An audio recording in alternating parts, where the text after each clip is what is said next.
Timnas U23 Indonesia memetik kemenangan 2-0 atas Nepal dalam laga uji coba.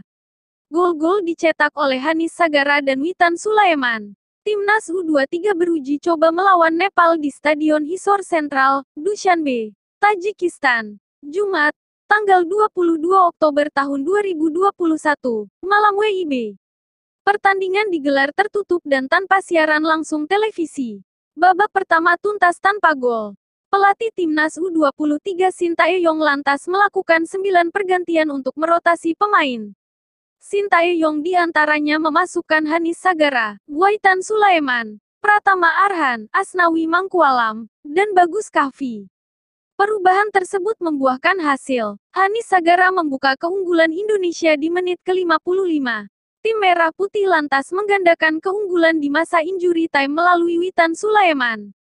Uji coba ini digelar dalam rangka menyambut partai kualifikasi Piala Asia U23 2022 melawan Australia.